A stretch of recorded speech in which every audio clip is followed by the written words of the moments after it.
Voilà. Bon, notre Haftara est tiré du livre de Malachie. Le bien Malachie ne profite jamais. Enfin, trêve de plaisanterie.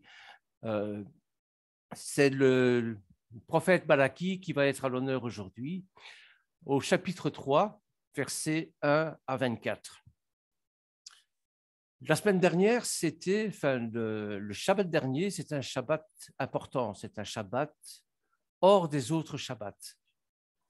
C'est-à-dire, c'est un Shabbat agadol, comme on dit, c'est un grand Shabbat. Pourquoi? Parce que le Shabbat qui précède la fête de Pâques, de Pessah, le 14 Nissan, eh bien, c'est le premier Shabbat qui est célébré en Égypte avant la sortie d'Égypte. Et les Hébreux reçoivent le commandement exclusif de prendre agneau pascal. Vous verrez ça dans l'Exode, au chapitre 12, verset 3, enfin verset 1, 2, 3, 4 même. Bon, c'est le chapitre 12 qui en parle. Et une des raisons de l'appellation de Shabbat Agadol est liée justement à la paracha que je vais vous présenter aujourd'hui.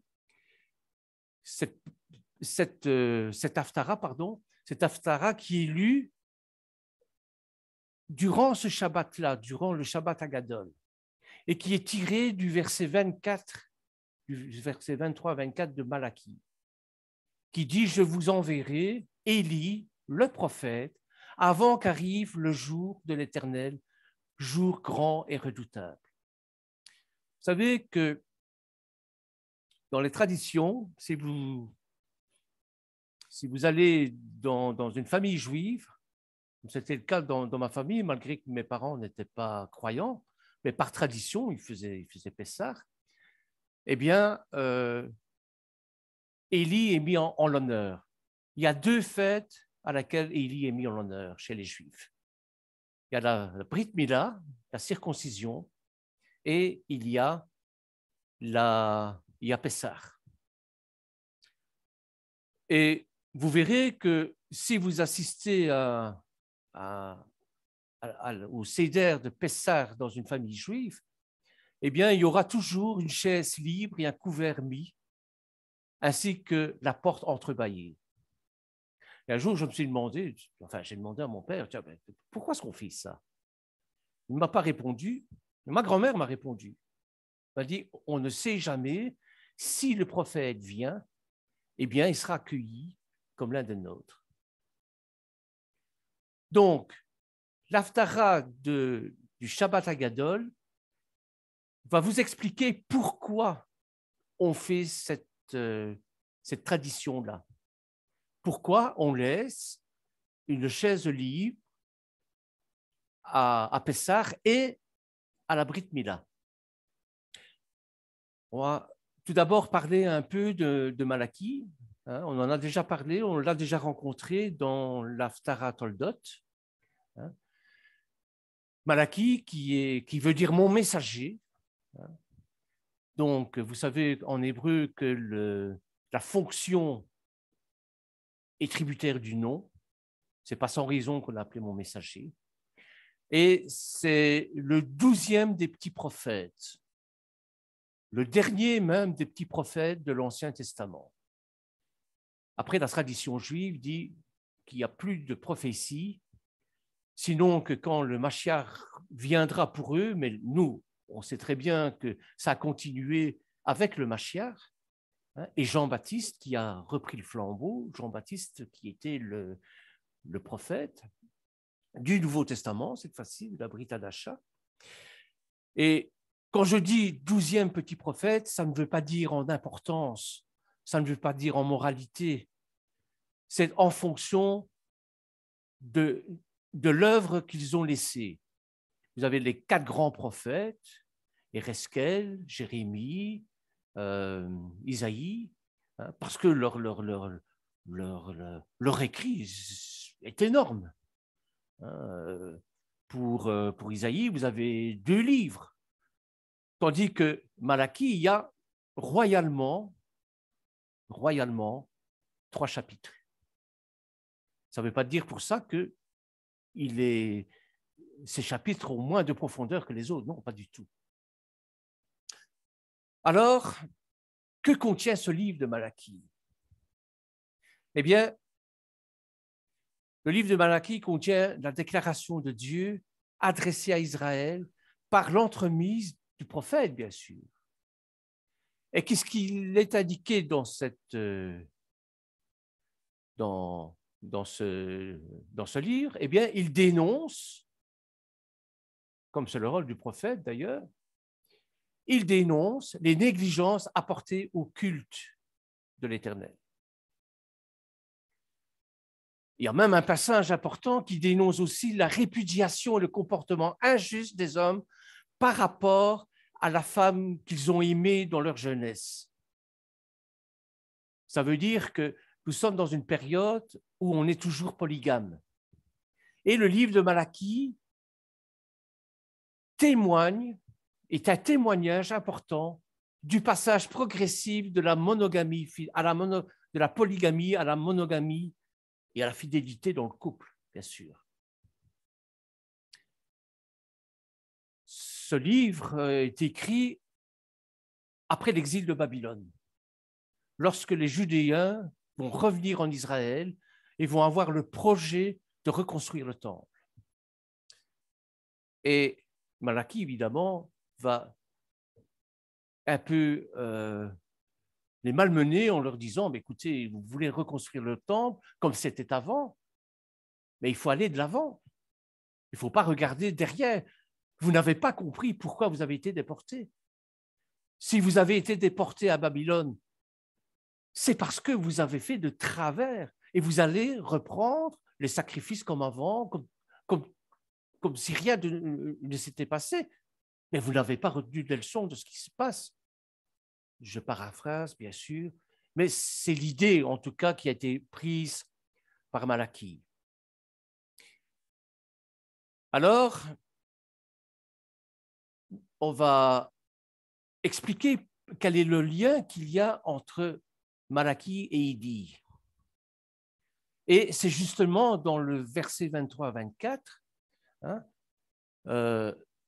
qui contient cette prophétie intrigante. Mais toute la prophétie, vous allez voir, c'est une très belle prophétie.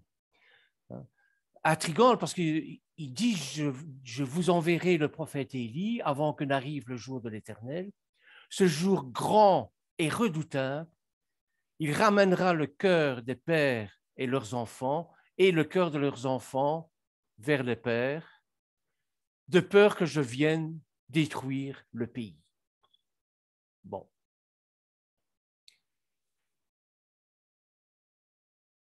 J'en parlerai à la fin de ma petite présentation ici, parce que c'est important de comprendre ça. Mais voyons maintenant pourquoi on parle d'Élie. Eh bien, vous savez comme moi que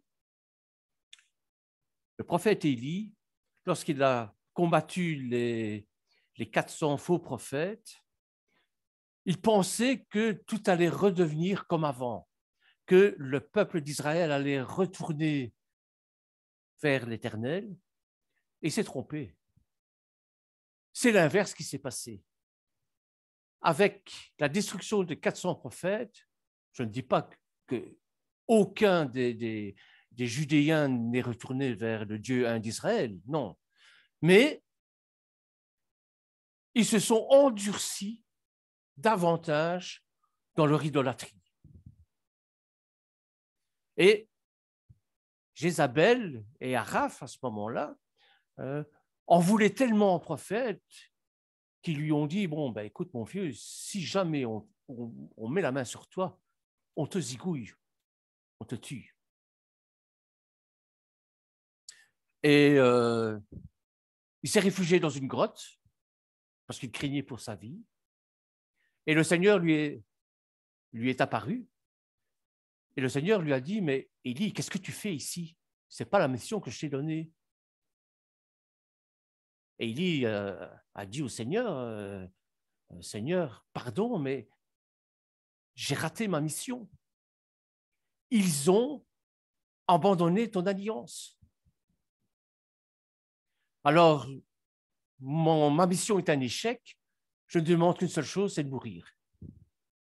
Et l'Éternel lui dit, non, non, tu as encore du chemin à faire, je donnerai la prophétie que je t'ai donnée, la mission que je t'ai confiée, je vais la donner à Élishéa, à Élisée, mais tu as encore du chemin à faire. Et puisque tu portes un jugement comme ça sur la mission, je ne t'ai pas demandé de porter du jugement, moi je t'ai demandé d'être mon serviteur. Eh bien, puisque c'est comme ça, tu seras le témoin de ce que le peuple, à travers les générations, fera lors de la Brit Mila et lors de Pessah. Tu seras le témoin de ce qu'ils font au niveau de la loi mosaïque. Et c'est pour ça que à la Brit Mila, la circoncision, il y a toujours une chaise vide parce que l'esprit d'Élie doit être présent pour attester qu'on est bien dans la loi, que c'est conforme à la loi. Parce qu'on ne fait pas n'importe quoi. On ne fait pas n'importe quoi à Pessah, on ne fait pas n'importe quoi au fête de l'Éternel, on ne fait pas n'importe quoi au milieu du temple. Non, si l'Éternel nous a donné un guide, une Torah, un enseignement, c'est pour le suivre et ce n'est pas pour faire comme on veut, à la bonne franquette. Une fois, je ne me maquille pas, une fois, je ne la mets pas. Bon, ça ne veut pas dire pour ça que la prière est meilleure parce qu'on met une kippa ou pas, ce n'est pas ça. Mais bon, il y a toute une série de rites à observer et si on n'observe pas ces rites-là, même si ça part d'un bon sentiment, d'une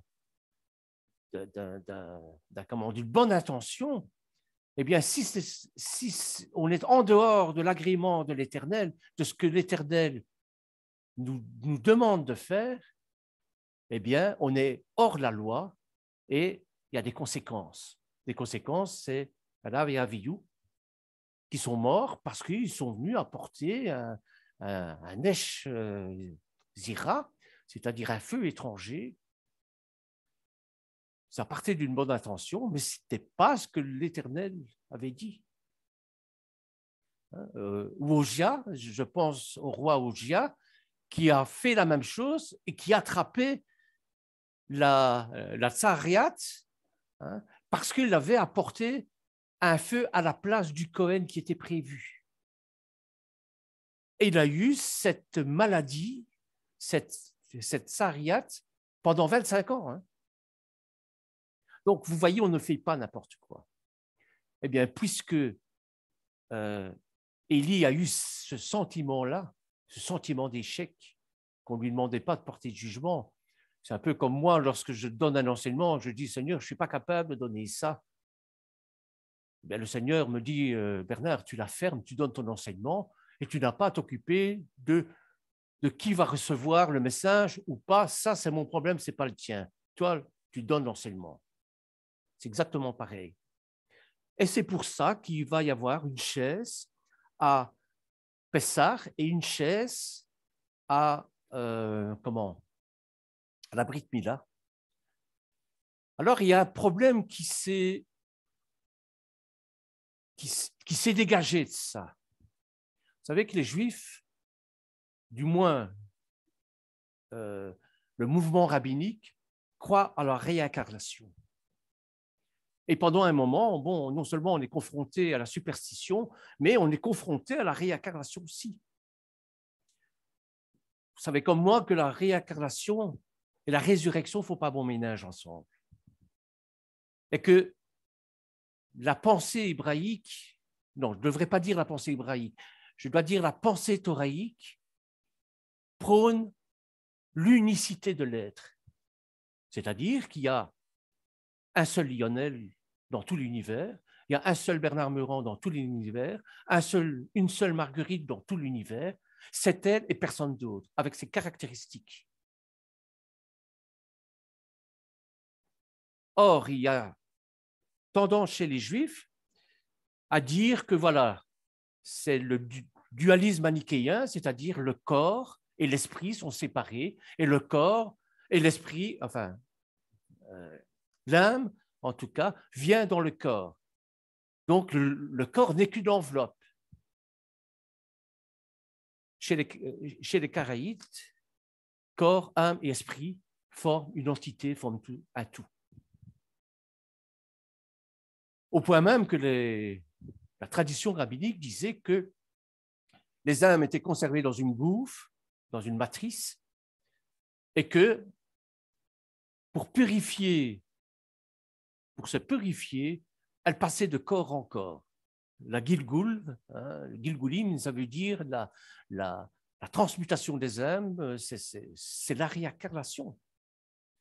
Comme on voit en Inde, dans l'hindouisme par exemple, dans le bouddhisme aussi. Eh bien, dans les évangiles, lorsqu'on pose la question à Yeshua, à savoir s'Élie, qui va revenir, qui doit revenir à la fin des temps, c'est pour ça qu'on met aussi un siège à Pessah et à la Brit Mila. C'est pour qu'ils soient témoins de la loi mosaïque qui doit restaurer à la fin des temps, avant la venue du Mashiach. Eh bien, si on pose la question à Yeshua de savoir s'il est Élie qui va venir, est-ce qu'il est question de réincarnation?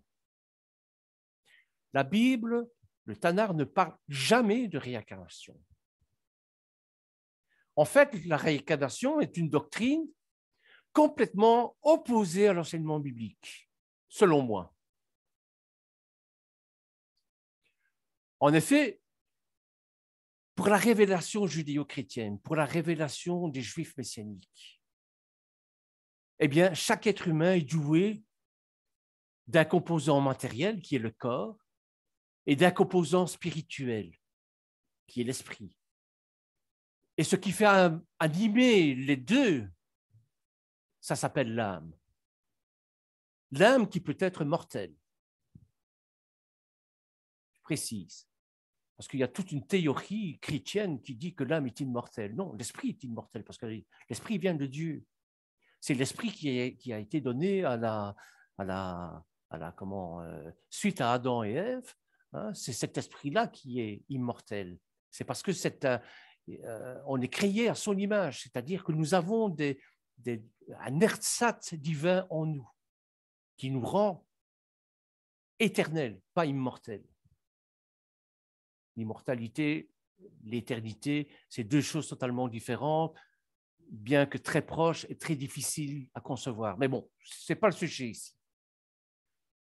Donc, le composant matériel, le composant spirituel font qu'on est une personne unique.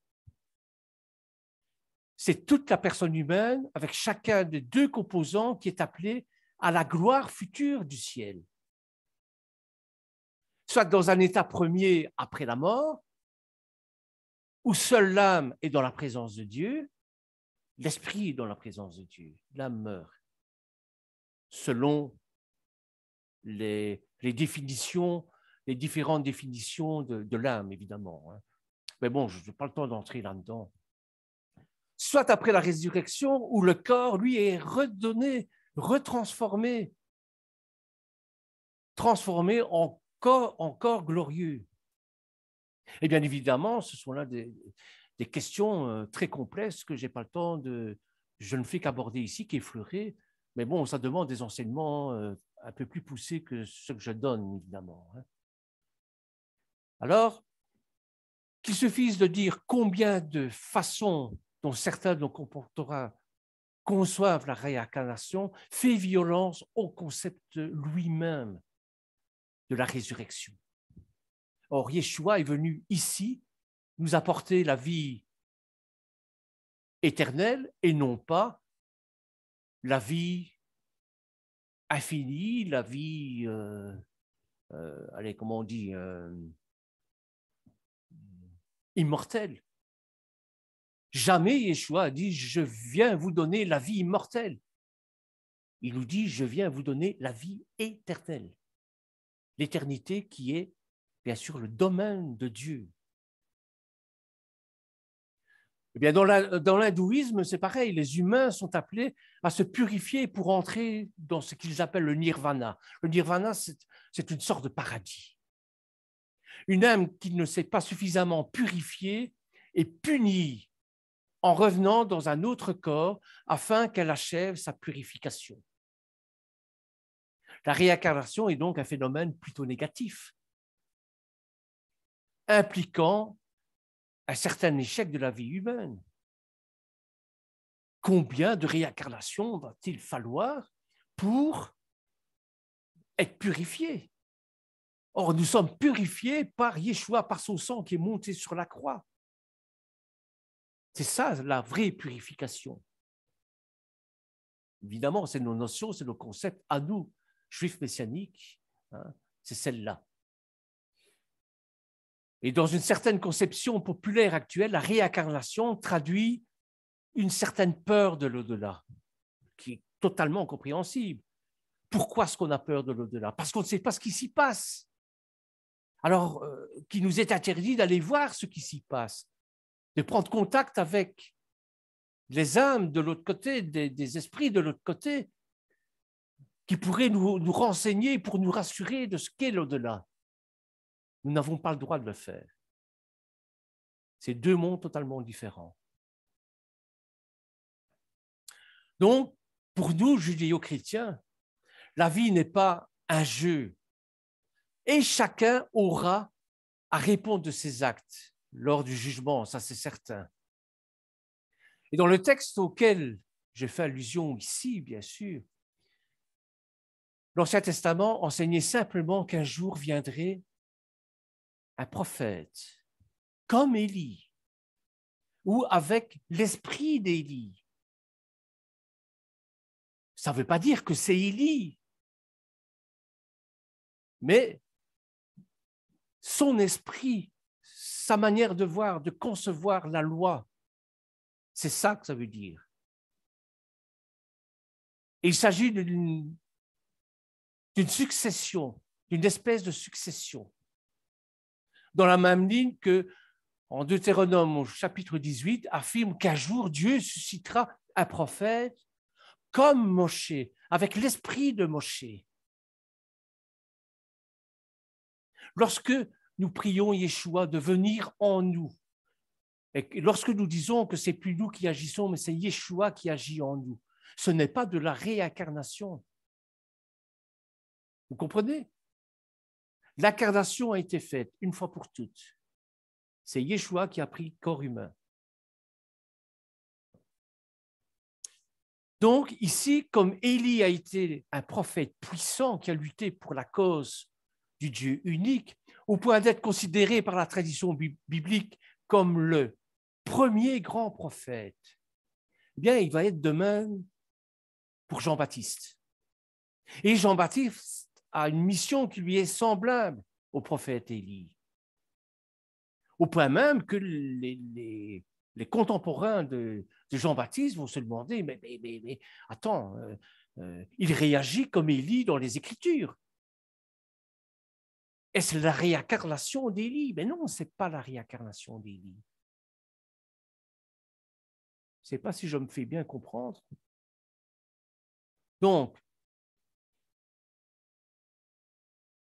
Donc, il est considéré par la tradition biblique comme le plus grand prophète, et Jean-Baptiste a une mission qui lui est semblable en préparant la venue du Mashiach.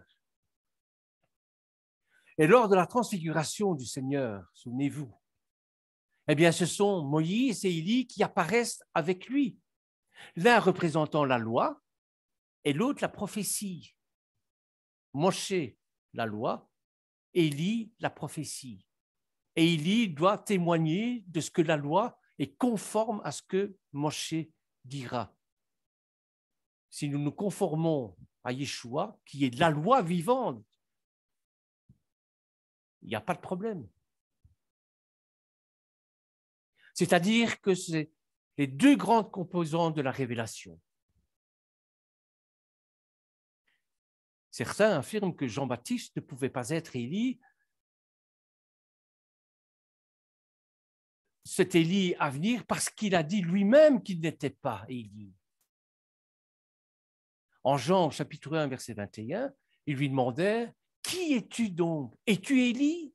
Il dit, « Non, je ne suis pas. Je ne suis pas Élie. » Il y a deux explications, évidemment, qui tournent autour de ça.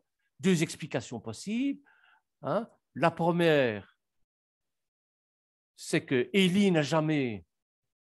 n'étant jamais mort, beaucoup de rabbins du 1er siècle pensaient qu'il était toujours en vie et apparaîtrait avant l'avènement du Mashiach. C'est ce que nous croyons aussi. Mais c'est son esprit, bien sûr. N'oublions pas que la Bible est aussi un livre métaphorique. Élie n'est pas mort, il est en 2 Rois au chapitre 2, verset 11, il est parti sur un char de feu. Bon, nous, dans ce monde, on ne peut pas s'imaginer ce que ça veut dire. En répondant qu'il n'est pas Élie, eh bien Jean-Baptiste niait être Élie historique. C'est Élie qui est monté au ciel dans son chariot de feu. Ensuite, les paroles de Jean font peut-être état d'une différence entre comment il se voyait lui-même et comment Yeshua le voyait. Vous savez, l'image que vous avez de moi est différente de l'image que je crois vous envoyer. Et ces deux images-là sont totalement différentes de la vraie image que j'ai et que seul l'Éternel a, que seul l'Éternel, avec le regard qu'il pose sur moi, est totalement différent. Comprenez? Donc, Jean ne considérait peut-être pas lui-même comme l'accomplissement de la prophétie de Malachi, mais Yeshua savait qui il était, lui. Et ça résoudrait la contradiction, bien sûr. L'humble prophète exprime honnêtement son opinion de lui-même et Jean rejetait les honneurs. Relisons en Jean au chapitre 3, verset 30. Il le dit, il n'a pas besoin d'honneur. Mais Yeshua l'a reconnu comme l'accomplissement de la prophétie de Malachi concernant le retour d'Élie. Et en tant qu'Élie métaphorique, Jean a appelé les hommes à la repentance. Et c'est ça qui est important en période de Pessah. Et c'est ça le Shabbat Agadol. Nous sommes appelés pour vivre, pour revivre la traversée, l'Exode, pour revivre la passion de Yeshua sur la croix, pour revivre, parce que nous revivons tout ça. Ce n'est pas une histoire passée qu'on se souvient, même s'il est dit « faites ceci en mémoire de moi ». Nous le revivons avec lui. Eh bien, Jean a appelé les hommes à la repentance et à une vie d'obéissance afin de préparer sa génération et les générations futures à l'avènement du Mashiach, qui est venu chercher et sauver ce qui était perdu, les brebis égarées de la maison d'Israël d'abord et après le monde entier. Établir le ministère de la réconciliation, qui est décrit dans 2 Corinthiens chapitre 5, verset 18. 2 Corinthiens chapitre 5, verset 18, si quelqu'un est en Christ, il est une nouvelle créature. Vous savez, quand on vous reproche certaines choses qui sont passées il y a 10 ans, comme ce fut le cas ce matin, mon épouse m'a reproché certaines choses. Je lui dis, mais je suis toujours avec toi, donc tu m'as pardonné. Et tu ne vois pas que je suis une nouvelle créature, que j'ai changé. Eh bien, les choses anciennes sont passées, et voici toutes choses sont devenues nouvelles. Et tout cela vient de Dieu, qui nous a réconciliés avec lui par Christ, et qui nous a donné le ministère de la réconciliation. Et c'est justement le dernier verset de notre Haftara, qui dit que les pères et les fils vont se réconcilier. J'en parlerai un peu plus tard, si vous voulez bien. Maintenant, on va rentrer dans notre Haftara proprement dite.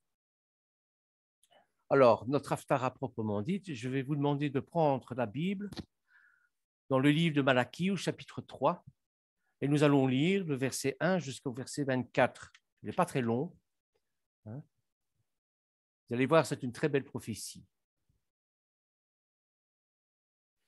Donc, on va remettre tout dans le contexte. Malachie contemporain du retour de l'exil, Babylone, retour des Judéens en Israël, de la reconstruction du deuxième temple, la remise en place de la société juive à Jérusalem.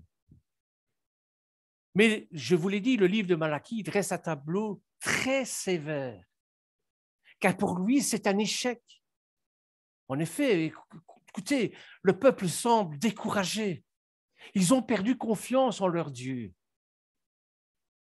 Et on retrouve le thème récurrent de toute la Bible, la difficulté de faire entrer un idéal, une utopie, dans le réel.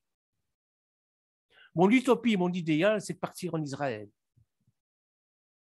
Ah, comme touriste, il n'y a pas de problème. Je montre mon visa, je vais 3 mois en Israël, il n'y a pas de problème. Mais si je veux faire mon aliyah, c'est faire entrer cette utopie-là dans le réel. Et le réel, c'est quoi? Il faut que je puisse parler hébreu couramment. Il faut que je démontre que je suis juif d'au moins 2 générations. Et avec la Shoah, il n'y a plus de papier qui l'atteste, même en consistoire. Il faut que j'apporte quelque chose au pays. C'est un pays qui est en train de se développer. Et si je n'ai rien à apporter à ce pays-là, jamais je serai accepté. Et une fois là-bas, une fois que tout ça est réuni, il faut que je puisse survivre. Vous savez, il y a des gens, on pointe la caméra sur ceux qui font le ralliya, mais on ne pointe jamais la caméra sur ceux qui font le Yerida, c'est-à-dire qui sont en Israël, qui sont allés en Israël, mais qui sont obligés de revenir dans leur pays d'adoption parce que ce n'était pas le moment pour eux. Je vous ai déjà raconté l'histoire de ces pharmaciens. Hein, ils avaient une officine à Paris, une très belle officine qui fonctionnait bien. Ils sont partis en Israël. Déjà, ils gagnaient 3-4 fois moins qu'à Paris. Et leurs enfants, pourtant qui étaient jeunes, ne sont jamais intégrés. Ils ont dû revenir à Paris. Donc, l'Aliyah, c'est un appel. Évidemment, c'est mon rêve. C'est le rêve de tout juif messianique, c'est le rêve de tout chrétien, de pouvoir vivre en Israël. Ah, Israël, c'est l'Eldorado pour un chrétien. La réalité est tout autre. Hein. Allez voir ce qui s'y passe là-bas. Hein. Il faut se battre. Hein. Il faut seulement la prière, il faut seulement la conviction, mais il faut se battre aussi. Il faut, même si on a l'Éternel avec soi, hein, ce n'est pas l'Éternel qui va tout faire. Hein. C'est certain. Donc, tout le monde a failli jusqu'aux Kohanim, les Kohanim qui étaient pourris, qui étaient corrompus. Et en plus, un égoïsme incroyable du peuple de Judée. Et il annonce, c'est pour ça qu'il annonce la venue d'un envoyé qui va rétablir la loi mosaïque, qui va rétablir toute cette loi qui est représentée par Yeshua, bien sûr. Et comme je vous le disais, pour les Juifs, Malachie, termine la voie prophétique de l'Ancien Testament. La voie prophétique semble se taire et laisse la place à la sagesse, à l'exégèse. C'est ce qu'on fait maintenant. En commentant les Écritures, on fait de l'exégèse, qui parfois sont prophétiques, parce que nous sommes dans une autre mouvance, nous sommes dans un degré, dans une dynamique autre que celle-là. Enfin voilà, on va commencer donc notre lecture. Donc Malachie, chapitre 3, verset 1. « Voici, j'envoie mon messager pour préparer le chemin devant moi. Et le Seigneur que vous cherchez viendra soudainement dans son temple. Oui, le messager de l'alliance en qui vous prenez tant de plaisir. Voici, il vient, dit Adonai Tsevaot. » Comprenez pourquoi il y a une chaise maintenant à Pessah et qu'il y a une chaise vide à la Brit Mila. Pourquoi il y a la coupe d'Élie aussi, hein? Tout ça, évidemment, est lié. Hein? Et pourquoi on lit cette Haftara au Shabbat Gadol, à Gadol. Verset 2, mais qui supportera le jour de sa venue? Qui se tiendra debout lorsqu'il apparaîtra? Car il sera comme le feu du bonheur, du fondeur, pardon, comme la soude des blanchisseurs. Il siégera, il éprouvera, il épurera l'argent, il purifiera les fils de Lévi qui étaient complètement corrompus. Il les épurera comme l'or et l'argent, afin qu'ils amènent honnêtement des offrandes à Adonai. Afin qu'ils amènent honnêtement, parce que si on retombe dans le péché d'avant l'exil, eh bien, on allait faire les holocaustes pour faire des offrandes. Plus pour le pardon des péchés, parce que c'était la tradition.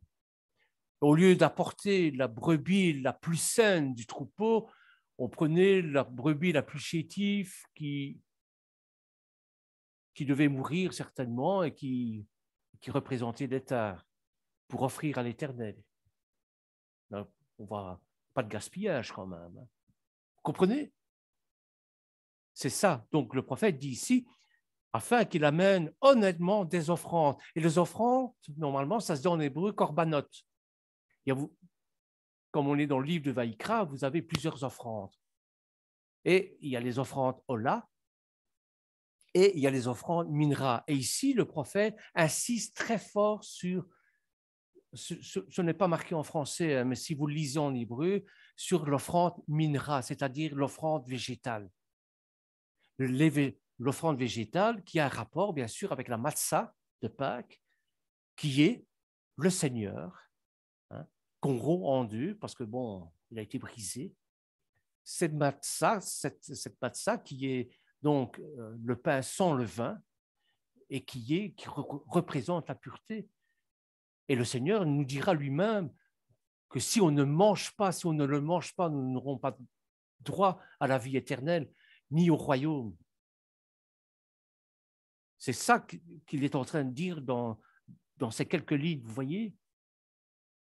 Donc, afin qu'il amène honnêtement des offrandes à Adonai, alors l'offrande de Yehuda et de Yerushalayim sera agréable à l'Éternel. Donc, on va retomber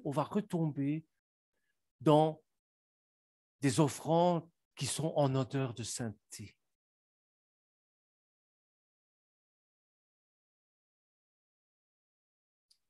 Comme aux jours anciens, comme aux années d'autrefois. Verset 5. Alors je m'approcherai de vous pour le jugement. Et je serai prompt à témoigner contre les sorciers, les adultères, les parjures, contre ceux qui oppriment l'ouvrier salarié, le veuve et l'orphelin, contre ceux qui dépouillent l'étranger des droits et ne me craignent pas, dit Adonai Tsevaot. Vous allez passer au crible. Je sais ce que vous avez fait. Je sais ce que vous avez commis. Vous n'y échapperez pas. Voyez? Mais puisque moi, Adonai, je ne change pas, vous, fils de Jacob, vous ne saurez pas exterminer. C'est une chance que je vais tout passer au crible et qu'il y aura Élie pour dire si vous êtes conforme à la loi ou pas. C'est une chance. Parce que mon but n'est pas de vous exterminer, c'est de vous sauver. La condamnation ne vient pas de moi, vient de ce que vous avez fait, c'est-à-dire la transgression de la loi.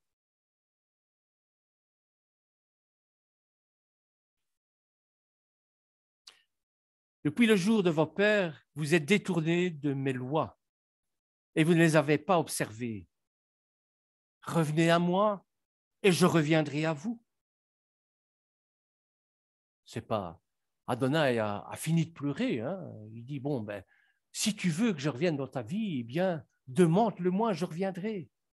Mais si tu ne le veux pas, ben, c'est bon. Je ne te force pas, moi. Alors écoutez bien, ceci, c'est vraiment... Et nous sommes toujours dans cet esprit-là. Mais vous demandez, pour quelles raisons sommes-nous censés revenir? Pourquoi est-ce qu'il va falloir retourner en Israël, refaire le temple, refaire des sacrifices? Pourquoi est-ce que nous devons retourner? Pourquoi est-ce que nous devons retourner à l'Éternel?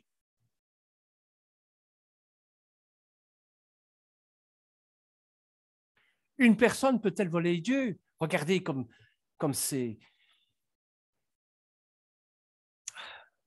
assidu, c'est comme si je vous demande, est-ce que je peux tromper Dieu, moi? Mais non, Dieu, c'est Dieu, je ne peux pas le tromper.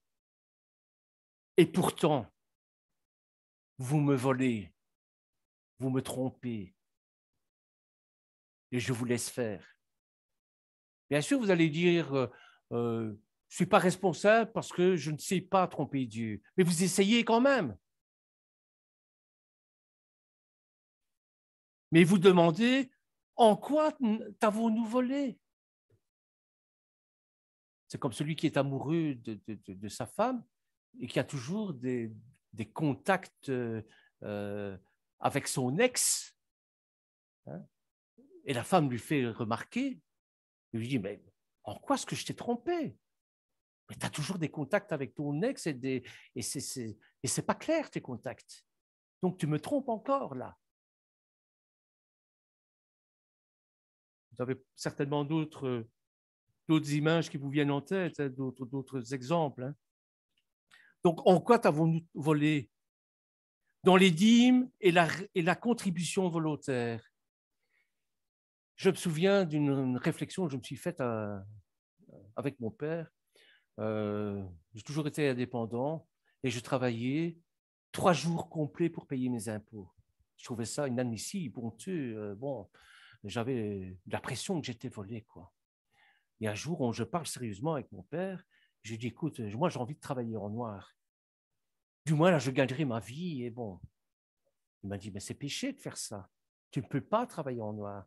Tu vas mettre l'économie du pays et tout le reste tout en échec.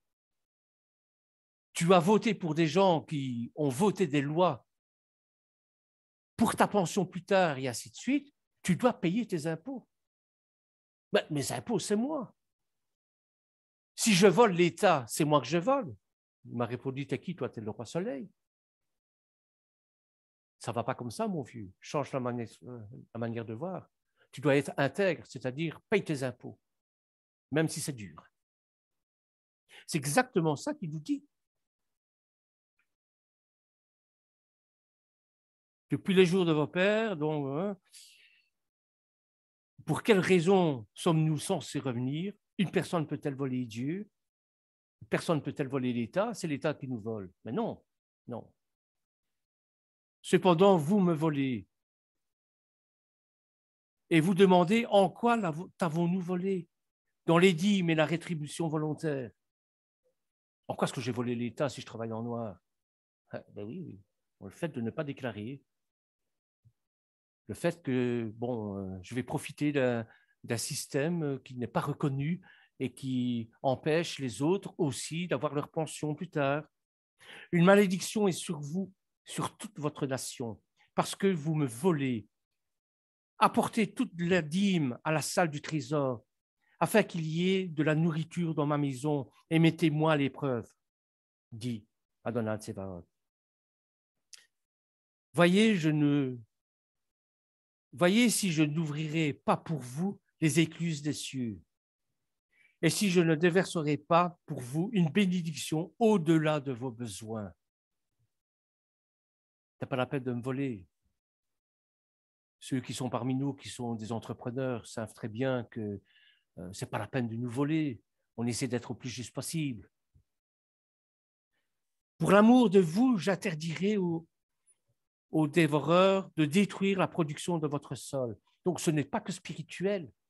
J'interviendrai aussi dans les bénédictions, dans ce que vous faites, dans ce que vous entreprenez. de votre vie ne perdra pas ses fruits avant la moisson, dit Adonai Tsebaot. Toutes les nations vous diront heureux, car vous serez un pays de délices, dit Adonai Tsebaot, et vous aurez des répercussions de ces bénédictions. Je me souviens d'un témoin de Jéhovah qui travaillait avec moi à l'administration. Ce monsieur-là était d'une intégrité incroyable. On lui aurait confié la fortune de l'entreprise. Il n'aurait, pour tout l'or du monde, jamais mis un franc de côté, même si la tentation était là. Et c'est ça que ça veut dire. C'est un exemple à suivre. Je ne vous dis pas de devenir témoin de Jéhovah, hein, ce n'est pas ça. On rencontre ça dans d'autres confessions aussi. Cette intégrité liée à la personne même, cette justice liée à la personne même. Vous avez durement parlé contre moi, dit Adonai. Cependant, vous dites, en quoi avons-nous parlé contre toi? Combien de fois que ce n'est pas arrivé entre nous? On lâche des choses et puis on se dit, mais j'ai une de mes filles qui est comme ça, hein. Elle parle comme sa bouche est faite. Et elle ferait battre un régiment. Et puis elle dit, mais qu'est-ce que j'ai dit? J'ai rien dit. Ou comme moi, comme tout à l'heure, j'ai dit certaines choses qui ont blessé Marguerite. Je ne suis pas conscient. Et la prochaine fois, je ferai très attention à ce que je dis. Le but, ce n'est pas de vous blesser, bien sûr. Et ce serait malhonnête de ma part de dire, mais qu'est-ce que je t'ai dit pour que tu sois attristé à ce point-là? Oh! Non, il faut reconnaître que parfois, ce que je dis n'est pas gentil. Donc, même si on ne le fait pas volontairement, prenons conscience de ce que nous sommes et de ce que nous disons. C'est très important. On doit être intègre, c'est-à-dire on doit être ce qu'on dit, ce qu'on fait, ce qu'on pense. Et ça ne sert à rien de dire « Ah, mais j'ai dit ça, mais je ne le pensais pas ». Rien que le fait de suggérer les choses, c'est comme si vous le disiez.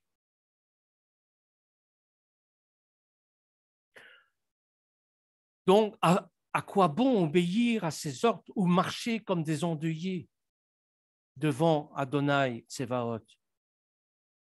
Nous tenons les arrogants pour heureux. De même, ceux qui font le mal prospèrent. Ils mettent Dieu à l'épreuve. Néanmoins, ils échappent.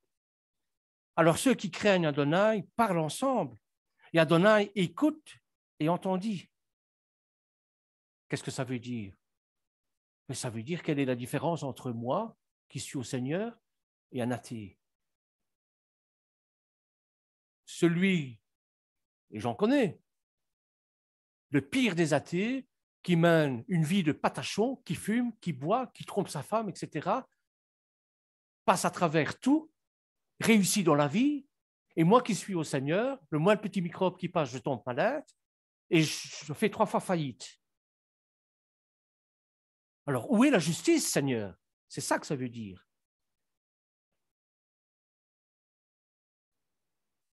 Nous tenons les arrogants pour heureux. De même, ceux qui font le mal prospèrent. Ils mettent bien à l'épreuve, ils mettent Dieu à l'épreuve. Néanmoins, ils en réchappent.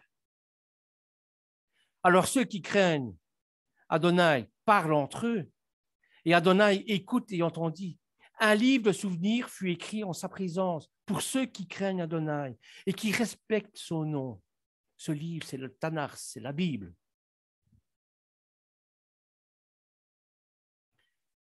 Ils seront à moi, dit Adonai Tsebaot, le jour où je constituerai mon trésor spécial. Je les épargnerai comme un homme épargne son fils qui le sert.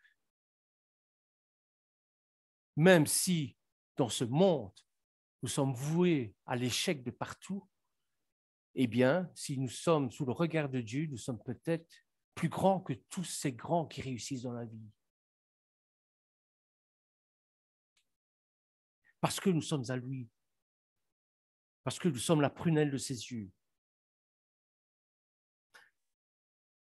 Regardez, Le jour où je constituerai mon trésor spécial, je les épargnerai comme un homme épargne son fils qui le sert. Verset 18, écoutez ça. Et de nouveau, vous verrez la différence entre les justes et les méchants. Entre celui qui sert Dieu et celui qui ne le sert pas. Car le jour vient brûlant comme une fournaise, où tous les orgueilleux et ceux qui font le mal seront du chaume. Ça, je vous réfère au psaume 1, quand il dit que les méchants sont comme le chaume, qui sont emportés par le souffle de l'Éternel, par le vent, pour ne laisser que le grain de blé épuré. Relisez le psaume 1 et vous comprendrez. Le psaume 1 au verset 4.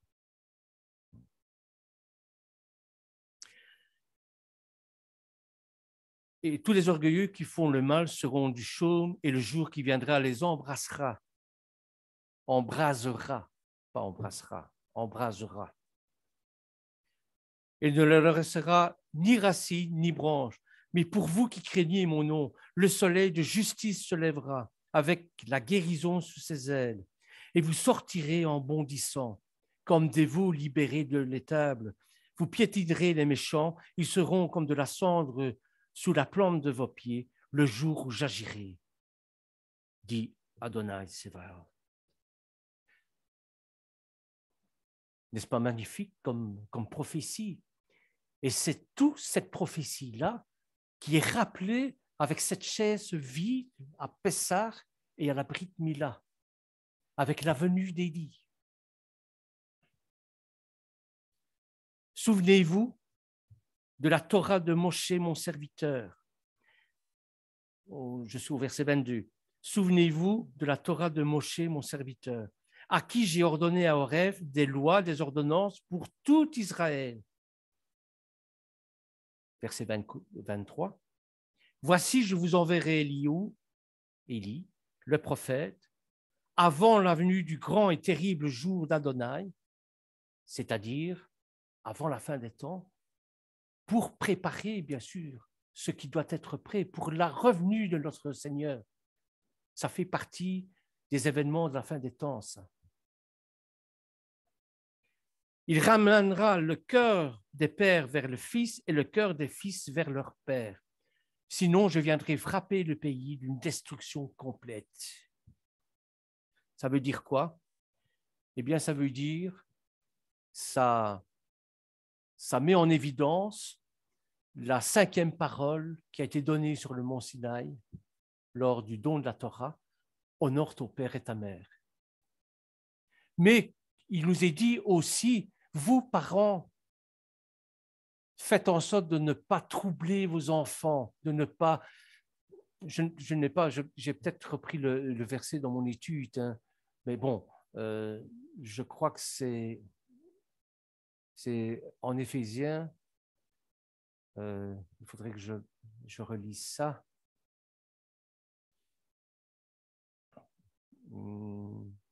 Attendez, je vais... dans Éphésiens. Enfin, c'est...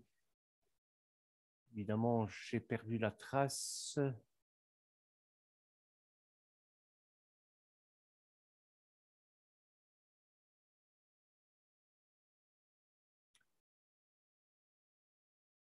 Oui, malheureusement, j'ai perdu la trace. Mais vous savez de quoi je veux parler? C'est quand l'apôtre Paul, je crois que c'est dans Éphésiens chapitre 6, quand il dit, vous parents,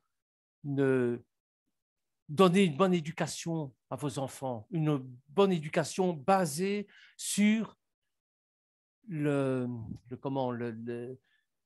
sur l'Éternel. Et n'allez pas les titiller, n'allez pas les tourmenter plus qu'ils ne doivent être. Voyez? Et c'est ça que ça veut dire. Il ramènera le cœur des pères vers le fils. Parce que oui, il faut honorer son père et sa mère. Mais les parents ont un rôle à jouer là-dedans aussi. C'est-à-dire qu'ils ne doivent pas, qu'ils ne peuvent pas, surtout pas, embêter les enfants plus qu'il ne faut pour justement qu'il n'y ait pas ce clash des générations. Or, il y a clash des générations. La manière dont j'apporte le message, que je vis le message d'un homme de 60 ans n'est pas le même que mes enfants qui sont nettement plus jeunes que moi. Or, je dois adapter cette parole de vie, puisque la Torah est vivante, cette parole de vie, et eux aussi doivent l'adapter. Vous savez, parfois, quand je leur explique des choses, j'ai mes filles qui me disent écoute, sors un peu de ta maison, quoi. Le monde, c'est plus comme ça. Le monde a changé, a évolué. Le fond reste le même. Aussi bien en méchanceté que la parole de Dieu est éternelle, donc elle ne change pas. Mais il faut pouvoir la vivre à leur époque. Leur époque, c'est quoi? C'est l'ordinateur, c'est Internet, c'est une autre époque que celle dont nous avons vécu. Et c'est pour ça qu'il faut revenir à eux. Et en revenant, en faisant le pas vers eux, eh bien, ils viendront à nous. Et ils ne grandiront pas le fossé qu'il y a entre eux et nous. Voilà, frères et sœurs, ce que j'avais envie de vous dire au niveau de l'Haftara. Merci de m'avoir écouté. Soyez bénis en tout cas. Maintenant, vous savez pourquoi dans certaines familles juives, chez les chrétiens, je ne sais pas, mais dans presque toutes les familles juives, il y a toujours une place pour le prophète Élie lors de Pessah, lors du Seder de Pessah.